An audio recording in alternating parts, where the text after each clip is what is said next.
একটা সময় হয়েছে 54 বছর পর, বিশেষ করে আমজনতার 54 বছরের কৃষকের কোনো উন্নতি হয় নাই, জেলে যে মাছ ধরে তার কোনো উন্নতি হয় নাই, যে পোলট্রি ফার্ম আমাদের জন্য যারা অর্থাৎ জনগণের জন্য যারা কাজ করে নিবেদিত হয়ে, তাদের কোনো উন্নতি হয় নাই। এখন সময় হয়েছে আসলে ইসলামটাকে দেখার, আসলে ইসলাম কি বলে।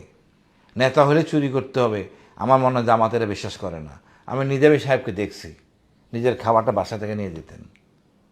এরকম যদি শাসক হতো, দেশ পাল্টে দিত। জামাত ইসলাম যদি ক্ষমতায় আসে, আমি চ্যালেঞ্জ করতে পারি 5 বছরের মধ্যে চেহারা পাল্টে যাবে। এই জামাত সম্বন্ধে আতঙ্ক মানুষের যেটা আছে, বিশেষ করে নারীদের আতঙ্ক, সব পাল্টে যাবে। তবে জামাতের উচিত কোরআনের উপরে বেশি জোর দেওয়া, হাদিসের উপরে না। হাদিসটা মন গড়া, অনেক হাদিস মন গড়া, যার জন্য বিতর্কের সৃষ্টি হয়। কোরআনটার উপরে থাকি, আস্তে আস্তে আমরা মানুষকে এক আল্লাহর নিচে আনি। এটাই তো আল্লাহ চাওয়া পাওয়া। আর একমাত্র ইসলামী অন্য ধর্মকে স্বীকৃতি দেয়। আমি আবারও বলি, ইসলামী অন্য ধর্মকে স্বীকৃতি দেয়, আশ্রয় দেয়, নিরাপত্তা দেয়। আমাদের কাছে, ইসলামের কাছে হিন্দু, বৌদ্ধ, খ্রিস্টান সবাই আপন। তুমি তোমার কাজ করো, আমি আমার কাজ করব, ভেদাভেদ তো নাই। আমি আগেই বলছি, কোরআন, হোলি কোরআন দিয়ে ইসলামী শাসন হবে, ঠিক আছে?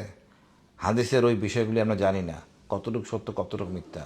আমরা তো ঠিকই আছি। তো শাসকরা জনগণের কল্যাণে কাজ করবে। ইসলাম কি বলে? আপনি পরিবেশ সৃষ্টি করে দিবেন, জামাত যেটা করবে বড় জোর, প্রতিটা লোক যাতে নামাজ পড়ার সুবিধা পায়। এটা কি অপরাধ? আপনার ইচ্ছে হলে পড়বেন না, পড়বেন না। নামাজ না পড়লে তো দণ্ড দেওয়ার অধিকার জামাতকে দেয় না কেউ। ইসলাম এটাই হবে। মাদ্রাসা বলে, আপনি বলে বাজারে গেলেন বিকালে, মেয়েদের নামাজ পড়ার যেন ব্যবস্থা থাকে, দোকানটা যেন বন্ধ করে যেন মানুষ নামাজ পড়তে পারে। তারপরে মনে করেন অফিসে, কারখানায় নামাজের ব্যবস্থা থাকবে।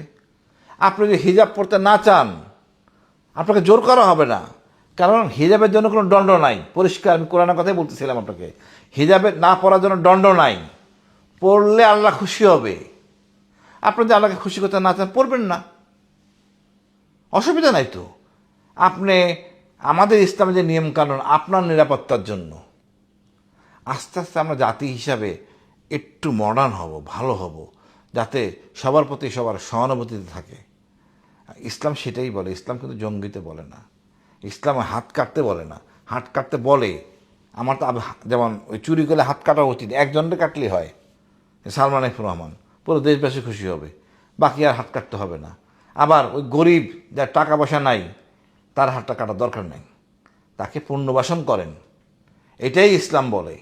এতদিন এই শাসকরা এটা করে নাই, কারণ এনারা চান নাই গরিব বড় স্বয়ংসম্পন্ন হোক। গরিব স্বয়ংসম্পন্ন না হলে ওই রাজপথে ডাক দিলে কেউ আসবে না, শরৎ উদ্যানে কোনো লোক যাবে না।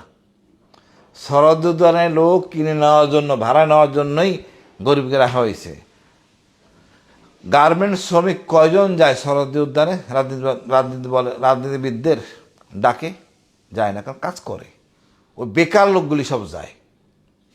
আজকে যদি শরৎ উদ্যানে বলা হয় 3 জায়গায় যদি 3টা মিটিং, একটা জামাতের মিটিং, একটা আমেরিকার মিটিং, আর একটা লোকের বিএনপির মিটিং। আমেরিকার মিটিংয়ে গেলে আমেরিকার ভিসা দেওয়া হবে, সব লোক তো আমেরিকায় যাবে মিটিংয়ে। বিএনপির মিটিংও কেউ যাবে না, জামাতের মিটিংও যাবে না, কারণ ওইখানে মানুষ বেঁচে থাকার অধিকার দেয় আমেরিকার। তো বুঝেন আমাদের দেশপ্রেম কোন জায়গায় গেছে। এই জন্য মনে করি জামাতকে ভোট দিয়া দেখি, আমরা দেখি জামাতের ইশতেহার কি বলে। যদি জনগণ কল্যাণে হয় আমরা দিব ভোট, দেখি না জামাত কি করে 5টা বছর, নাহলে আবার ফেলে দেবে ছাত্ররা। আমাদের ঢাকা ইউনিভার্সিটির ছাত্ররা কোয়াইট স্মার্ট স্টুডেন্ট, আমরা ফেলে দেবো জামাতকে, রাখবো না। বাট সুযোগ দিতে হবে। এই 71-এর নেগেটিভ দেওয়া হবে না। 71-এর নেগেটিভ দেওয়া জামাতকে মূল্যায়ন করবেন না, ওটা অনেক সমালোচনা করার অবকাশ আছে।